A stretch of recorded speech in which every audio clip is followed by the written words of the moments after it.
Olá, tudo bem? Vamos para mais uma aula de ética cristã, falando hoje a respeito da homossexualidade, o cristão e também relações homoafetivas. O que é então a homossexualidade? Ela se refere ao comportamento sexual envolvendo preferência por pessoas do mesmo sexo. Então, um homem com um homem e uma mulher com uma mulher.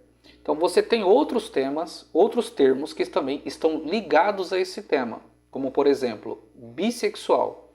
Refere-se a indivíduos que se envolvem em atividades tanto homossexuais e heterossexuais, inclusive podendo exibir preferências predominantes em relação a uma delas. Um outro termo é também a pederastia, que se refere à relação de um homem com um rapaz mais jovem. Então, há uma história, Suetônio, no livro A Vida dos 12 Césares, conta a história, inclusive, do imperador Nero, que o imperador Nero, ele teve uma esposa que faleceu e ele encontrou um rapaz. E esse rapaz ele era muito parecido com a esposa que havia falecido, e ele mandou, então, castrar aquele rapaz. E às vezes ele ia para uma caverna no período da tarde e tinha relações sexuais com ele. Então, a questão da pederastia e até mesmo da homossexualidade era algo muito comum na vida dos imperadores romanos. Então, nas culturas grega, por exemplo, entre os romanos, havia a prática, inclusive, da homossexualidade. E ela não é uma prática nova, é uma prática antiga. Povos do Antigo Oriente, você tem relatos como, por exemplo, a cidade de Sodoma e Gomorra, e você tem relatos, inclusive, em Juízes, capítulo 19, que você tem o estupro coletivo de uma concubina, e que, na verdade, aqueles rapazes também queriam ter relações sexuais com um homem visitante ali na casa daquela pessoa. Então, ela é um assunto que é tratado já de maneira muito, não digo exaustiva, mas é contemplado nas escrituras. Levíticos, por exemplo, proíbe as relações homossexuais, entre pessoas do mesmo sexo, é proibido pela palavra de Deus. E esse não é um mandamento que está apenas ligado a Israel como nação, não, isso aí está relacionado a todas as pessoas. Inclusive, em Romanos capítulo 1, você percebe que esse tipo de comportamento faz parte da condição do mundo caído. Inclusive, mulheres que trocam os seus hábitos naturais, homens que estão envolvidos se inflamando em suas paixões e sensualidades como resultado da entrega de Deus às vontades deles, porque eles rejeitaram a Deus como seu Criador. Então,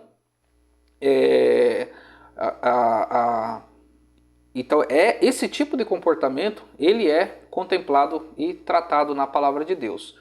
Mas também há casos, por exemplo, de pessoas que podem ter uma forte atração por pessoas do mesmo sexo ou desejo homossexual, sem que jamais se envolvam na sua prática. Isso aqui é uma questão interessante, é uma questão importante a gente tratar, porque você tem pessoas que têm tendências homossexuais, e às vezes até dentro da igreja, porém não são praticantes. Não são praticantes. Inclusive, eu até recomendo aqui que vocês adquiram um livro muito interessante que trata sobre essa questão. Deixa eu ver se eu encontro ele aqui na minha biblioteca. O nome do livro foi escrito pelo pastor Ed Shaw, da editora Vida Nova.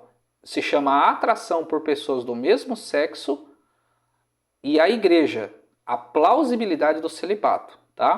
Ed Shaw escreve com conhecimento de causa, porque ele é alguém que sente atração por pessoas do mesmo sexo. Então ele escreve para orientar pessoas que têm o mesmo desejo, mas não sabe muitas das vezes como lidar com ele. Então ele diz que ele até chega a ensinar que o caminho não é a entrega, não é se entregar à prática, mas sim a renúncia. A renúncia. Então, para ele, a fé em Cristo pesa muito mais do que se entregar aos desejos naturais da sua própria carne. Então, existem pessoas que elas têm atração por pessoas do mesmo sexo, porém elas não são praticantes. Assim também como pode existir também pessoas que tenha preferências por pessoas do sexo oposto ou a heterossexualidade e também acabar se envolvendo em relacionamento homossexual.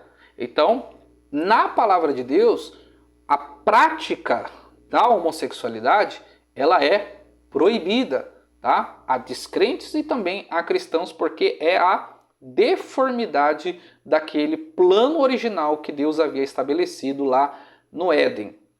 Nós temos passagens como, por exemplo, Levíticos, capítulo 20, versículo 13. Deixa eu abrir aqui a minha Bíblia e fazer a leitura deste texto bíblico. Levíticos, Levíticos, capítulo 20. Deixa eu retornar aqui. Levíticos, capítulo 20, o versículo 13. Esse é o primeiro texto. Está escrito assim: quando também um homem se deitar com outro homem, como com uma mulher, ou como se fosse mulher, ambos fizeram abominação. E aí, certamente morrerão, e o seu sangue será sobre eles. Então, por exemplo, no antigo Israel, a homossexualidade era passivo da pena de morte. Porque aos olhos de Deus, isto é abominação, tá? Um outro texto bíblico está em Romanos, né? Romanos capítulo 1. Deixa eu abrir aqui. Romanos capítulo 1. Abri em Provérbios. Está lá no Novo Testamento.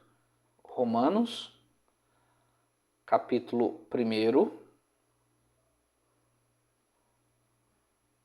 Romanos capítulo 1. Se eu não me engano, o versículo 27. Tá? Olha só o que está escrito.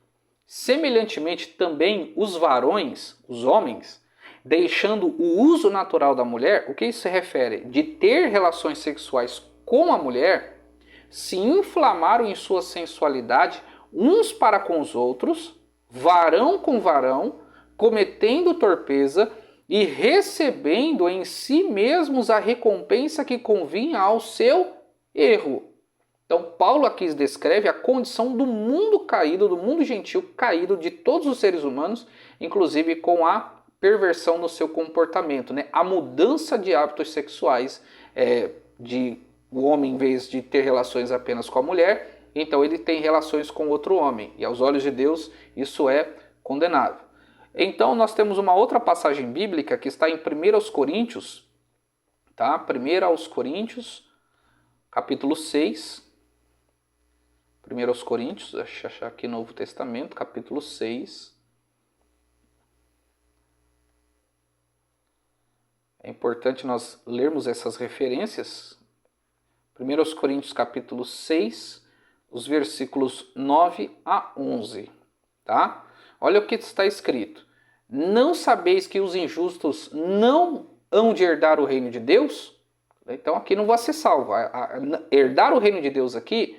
Não herdar o reino de Deus aqui é que não serão salvos. Aí olha, não erreis, nem os devasos, nem os idólatras, nem os adúlteros, nem os efeminados, nem os sodomitas, nem os ladrões, nem os avarentos, nem os bêbados, nem os maldizentes, nem os roubadores herdarão o reino de Deus. Eu vou ler esse texto bíblico numa outra versão, tá? Que é a nova versão internacional, a NVI. Então, porque até então ela tem as palavras são mais claras. Então, vamos ver ali o que está escrito na NVI, tá? Na NVI. Ok. Cadê? Deixa eu procurar aqui. Capa. Antigo Testamento.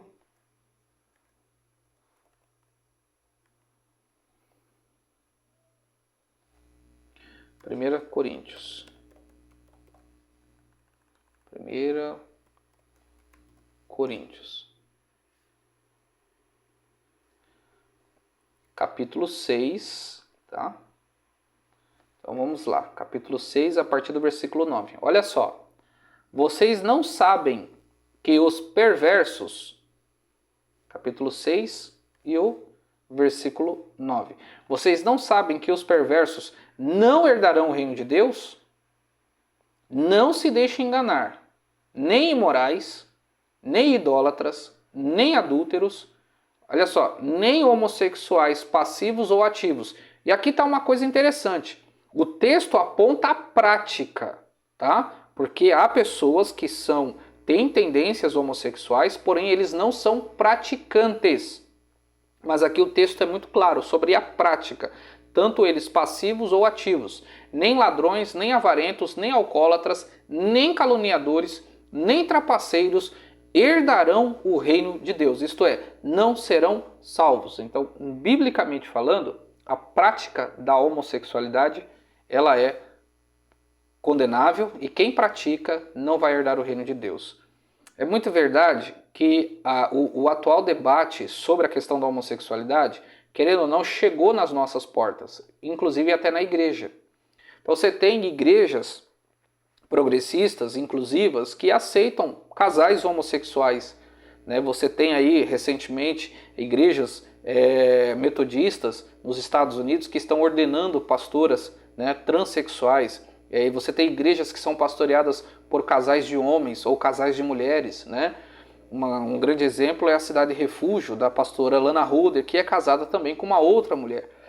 Então, esse assunto chegou nas nossas portas. Então, há cristãos que estão na igreja, porém, eles têm vergonha de falar sobre isso, porque com medo de ser taxado, de que está endemoniado, que está imacumbado, que aquilo é pecado, que ele vai para o inferno. E a gente precisa sentar isso, discutir esse assunto, conversar, conhecer as pessoas e saber lidar, dar a elas um tratamento pastoral. Porque às vezes essa pessoa sente a tendência homossexual, porém ela não é uma pessoa praticante. E é possível ser um cristão verdadeiro e autêntico. Porque Jesus disse, aquele que quiser ser meu discípulo, negue-se a si mesmo. Tome sua cruz e me siga. Então você tem pessoas, inclusive que são pessoas heterossexuais, que eles estão na igreja, são casados, mas de repente ele tem atração de ficar com a mulher do outro ou com o homem do outro. E isso também é pecado aos olhos do Senhor. Você desejar alguém no coração e cobiçar também é pecado. Entende? Então a gente muitas das vezes tenta colocar a homossexualidade, a pessoa que tem a tendência à homossexualidade, e coloca sobre ela uma luz tão grande que muitas das vezes acaba tentando esconder os nossos próprios pecados. Entende? A verdade é que a Bíblia deixa claro que todos pecaram e carecem da glória de Deus. Homossexuais, heterossexuais, carecem, precisam da glória de Deus que há em Cristo Jesus. Todas as pessoas precisam ouvir a mensagem do Evangelho. Todas as pessoas precisam conhecer o seu estado de calamidade e procurar a salvação no Filho de Deus. Por isso que se você tem na sua igreja, na sua comunidade de fé, uma pessoa assim, procura ser misericordiosa com ela, procura ser compreensiva, procura colocar a luz da Escritura, tentar tratar essa pessoa. Porque o melhor caminho não é se entregar às práticas do pecado, mas é a renúncia, E às vezes renunciar dói, renunciar traz choro, traz sofrimento, mas isso faz parte. Isso faz parte porque Jesus carregou uma cruz. Jesus veio renunciando, ele renunciou seu trono de glória. Ele tomou a sua cruz na eternidade e ele veio carregando ela até que ele colocasse ela sobre o Gólgota e ali então desse o seu suspiro e tivesse a vitória final. E nós como cristãos muitas das vezes vamos chorar porque há desejos em nós que são contrários à vontade de Deus e a gente precisa lutar contra eles, resistir esses desejos que muitas das vezes querem nos levar para longe de Deus. Por isso, ao ver pessoas assim, nós precisamos olhar com um olhar de amor, de misericórdia, de compaixão e saber tratar essas pessoas. Expor o ponto de vista bíblico e mostrar para elas que Deus as ama, que Deus quer salvá-las e que há um caminho pelo qual elas podem ser felizes. Nem sempre, tá? O casamento é o ideal. Porque há pessoas que acham que vão encontrar a cura para a homossexualidade no casamento. Às vezes, a solteirice é a melhor opção, porque se aquela pessoa, por exemplo, no caso de um homem, sente desejo ou atração sexual por um outro homem, isso não vai diminuir se ele se casar com uma mulher. A probabilidade de haver uma infelicidade nesse casamento é pior. Então, às vezes, você troca um mal menor por um mal maior, porque há outras coisas que estão envolvidas no casamento, como o fato de não casar, caso o cônjuge permaneça vivo e coisas desse tipo. Então a gente precisa ter muita sensibilidade e equilíbrio ao lidar com esse tipo de assunto. Que Deus em Cristo te abençoe, em nome de Jesus, e essa é a nossa última aula sobre a ética cristã.